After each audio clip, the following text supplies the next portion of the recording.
ನಮಸ್ಕಾರ. ನಕ್ಷತ್ರ ನಾಡಿ ವಿಶೇಷ ನೇರ ಪ್ರಸಾರ ಕಾರ್ಯಕ್ರಮಕ್ಕೆ ಸ್ವಾಗತ. ನಾನು ಧನಶ್ರೀ.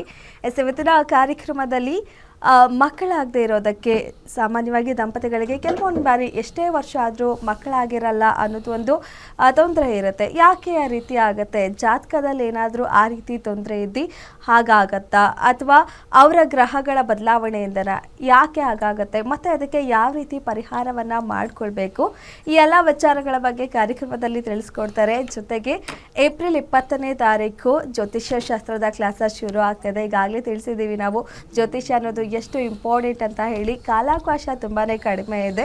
ಹಾಗಾಗಿ ಜ್ಯೋತಿಷ್ಯ ಶಾಸ್ತ್ರದ ಕ್ಲಾಸಸ್ಸಲ್ಲಿ ನೀವು ಯಾವೆಲ್ಲ ವಿಚಾರಗಳ ಬಗ್ಗೆ ತಿಳ್ಕೊಳ್ತೀರಾ ಅನ್ನೋದ್ರ ಬಗ್ಗೆ ಫ್ರೀ ಕ್ಲಾಸ್ 11ನೇ ತಾರೀಕು ಏಪ್ರಿಲ್ ಇರುತ್ತೆ. ಫ್ರೀ ಕ್ಲಾಸ್ ಆಗಿರೋದ್ರಿಂದ ಲಾಸ್ ಆಗೋದು ಏನೂ ಇರಲ್ಲ. 1 hour 2 hour ನೀವು ಸ್ಪೆಂಡ್ ಮಾಡಿದ್ರೆ ಒಂದು ಒಳ್ಳೆ ವಿಚಾರಗಳನ್ನ ತಿಳ್ಕೊಳ್ಬೋದು. ಅದರಿಂದ ನಿಮಗೆ ಎಷ್ಟು ಉಪಯೋಗ ಆಗುತ್ತೆ ಅನ್ನೋದನ್ನು ತಿಳ್ಕೊಳ್ಬೋದು. ಆಮೇಲೆ ನೀವು ಡಿಸೈಡ್ ಮಾಡ್ಬೋದು 20ನೇ ತಾರೀಕು ಜ್ಯೋತಿಷ್ಯ ಶಾಸ್ತ್ರ ಕ್ಲಾಸಿಗೆ ಸೇರೋಣ ಬೇಡವಾ ಅಂತ ಹೇಳಿ. ಏನೆಲ್ಲ ನಿಮ್ಮ ಡೌಟ್ಸ್ ಇರುತ್ತೆ ಆ ಡೌಟಿಗೆ ಸ್ವತಃ ಗುರುಜಿಯವರು ಅವತ್ತಿನ ಕ್ಲಾಸಲ್ಲಿ ಕ್ಲಿಯರ್ ಮಾಡ್ತಾರೆ. ಸ್ಕ್ರೀನ್ ಮೇಲೆ ಕಾಣ್ತಿರುವಂತಹ ನಂಬರ್ಗೆ ನೀವು ಕಾಂಟ್ಯಾಕ್ಟ್ ಮಾಡಿದರೆ ಕ್ಲಾಸಿಗೆ ಜಾಯ್ನ್ ಆಗ್ಬೋದು. ಇವತ್ತು ಕಾರ್ಯಕ್ರಮದಲ್ಲಿದ್ದಾರೆ ನಮ್ಮ ಜೊತೆ ದಿನೇಶ್ ಗುರುಜಿ ಅವರು. ಅವರನ್ನು ಕಾರ್ಯಕ್ರಮಕ್ಕೆ ಸ್ವಾಗತ ಮಾಡೋಣ. ಗುರುಜಿ ನಮಸ್ತೆ, ಕಾರ್ಯಕ್ರಮಕ್ಕೆ ಸ್ವಾಗತ. ಓಂ ಶ್ರೀ ಗುರುಭ್ಯೋ ನಮಃ. ಹರಿ ಓಂ. ಜ್ಞಾನಾನಂದಮಯಂ ದೇವಂ ನಿರ್ಮಲಸ್ಫಟಿಕಾಕೃತಿಂ ಆಧಾರಾಂ ಸರ್ವವಿದ್ಯಾನಾಂ ಹಯಗ್ರೀವಂ ಉಪಾಸ್ಮಹೆ. ಓಂ ನಮೋ ಭಗವತೆ ವಾಸುದೇವಾಯ. ಓಂ ನಮೋ ನಾರಾಯಣಾಯ. ನಮಸ್ಕಾರ.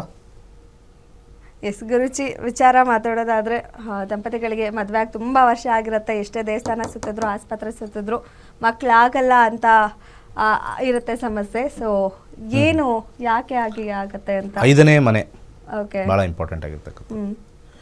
ಈ 5ನೇ ಮನೆ ಲಗ್ನದಿಂದ ತಗೋಬೇಕು. ಪೂರ್ವ ಪುಣ್ಯ ಅಂತ ನಾವು ತುಂಬ ಸತಿ ಕರಿತೀವಿ. ತುಂಬ ಜನ ಜ್ಯೋತಿಷ್ಯದಲ್ಲಿ, ಸಾಮಾನ್ಯ ಜ್ಯೋತಿಷ್ಯದಲ್ಲಿ ಅಡಗಿರ್ತಕ್ಕಂಥವರು ಪೂರ್ವ ಪುಣ್ಯದ ಬಗ್ಗೆ ಮಾತಾಡ್ತಾರೆ.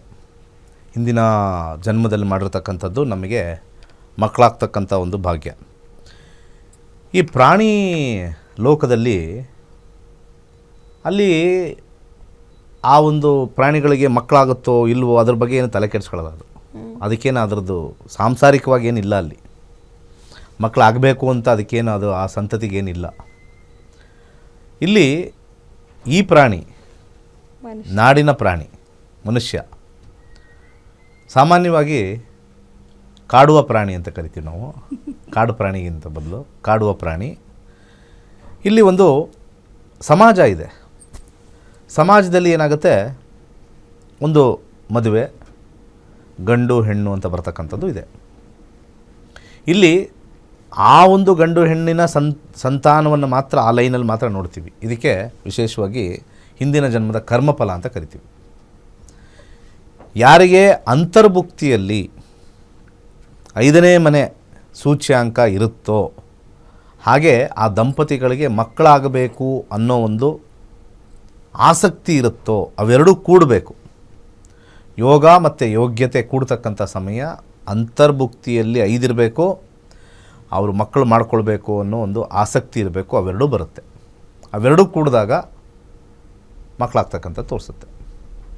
ಇನ್ನೊಂದು ಸೈಡ್ ಇದೆ, ಮಕ್ಕಳು ಮಾಡ್ಕೋಬೇಕು ಅಂತ ಆಸೆ ಇದೆ ಈಗ ಇಬ್ಬರಿಗೂ. ಆದರೆ ಅಂತರ್ಭುಕ್ತಿಲಿ 4 ಅನ್ನೋ ನಂಬರ್ ಬಂದಿದೆ. 4ನೇ ಮನೆ ಸೂಚ್ಯಾಂಕದಲ್ಲಿ ಮಕ್ಕಳಾಗೋದಿಲ್ಲ.